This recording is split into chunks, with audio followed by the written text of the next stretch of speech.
안녕하세요. 박강범의 임플란트 수술방 다음 회차 프리뷰를 올려드리겠습니다. 파노라마에서 보시는 것처럼요, 12세의 여성분이시고요. 고학내 상태가 상당히 심각합니다. 그렇죠? 물론 저작도 힘드시고요. 네, 상악도 물론 차례차례 다 할 생각입니다만은 이번 회차의 라이브 서저리에서는요, 하악의 40번대 이덴츄러스 리지에 대한 임플란트를 하려고 합니다. 네, 보시는 것처럼 맨디블라 너브가 상당히 크게 들어 있습니다. 그렇죠? 상당히 크게 나타나 있고, 크레스탈 본의 양이 거의 없습니다.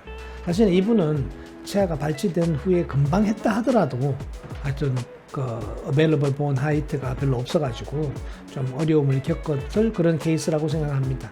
근데 발치된 지 시간이 좀 지나니까 발치와는 조금 흡수가 되면서 남아있는 본이 한 3mm 정도밖에는 없는 것 같습니다.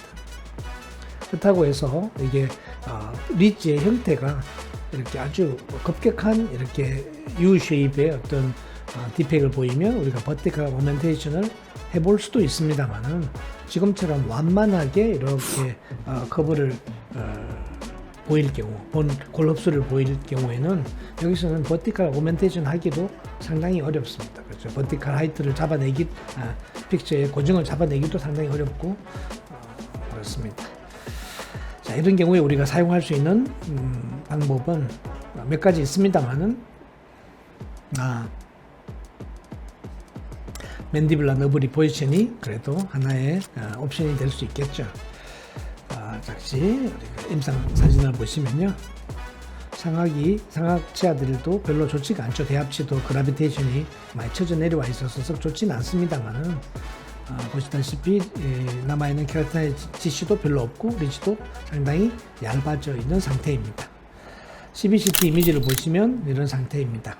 그래서 거의 위에 크레스탈 본은, 알베올라 본은 거의 없어지고 밑에 베잘 본이 주로 이렇게 폭을 유지하고 있고요. 맨디블라 너브의 위치 보이시죠? 46번 가운데 있는 CT 이미지를 보시면 이렇게 아주 클리어하게 맨디블라 너브가 이렇게 딱 보이고 있습니다. 그래서 이런 경우에 우리가 임플란트를 하게 되면 치아는 3개가 미싱이 됐죠. 45, 46, 47 3개가 미싱되어 있습니다만은, 이 멘탈 포라멘의 위치를 보면 45번 바로 위에 있죠. 그래서 맨디블라 너브 리포지션을 하는 경우가 사실 요즘은 그리 많지가 않죠. 워낙에 숏 임플란트도 잘 기능을 하고 하기 때문에 괜찮은데, 이런 경우에는 하여튼 너브 리포지션, 인트라오시어스 임플란트를 하려면 너브 리포지션 할 수밖에 없습니다. 근데 4, 5, 6이지긴 하지만 멘탈 너브를 움직이게 되면 상당히 컴플리케이션이 많아집니다. 그래서 저는 가급적이면 멘탈 너브는 건드리지 않는 쪽으로 하고 있고요.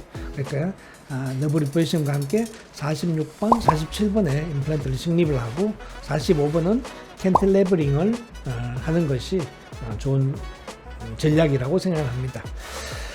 너브 리포지션은 많은 분들이 회피하는 그런 수식이긴 하지만요, 제 느낌에는 그냥 사이너스 본 그래프트랑 비슷하다고 보시면 됩니다. 사이너스 본 그래프트는 여러분이 누구나 잘 하시죠. 그렇죠?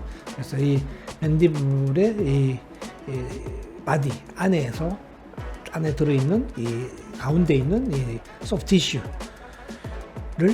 골라내서 이것을 바깥으로 약간 라테랄리제이션 시키고 임플란트를 식립하고 다시 위치시키는 그런 상태이기 때문에 조금 주의는 해야 되겠죠. 그러니까 너무 많이 잡아당기거나 또 트라우마를 주게 되면 이게 넘니스가 생길 수가 있게, 패럴리시스가 생길 수는 있긴 하겠지만 생각보다 그렇게 수술식 자체가 많이 까다롭지는 않습니다. 그래서 아마도 제가 100번의 라이브 서지를 하는 동안에 유일한 맨디블라 너브 리포지션 케이스가 아닌가 싶습니다.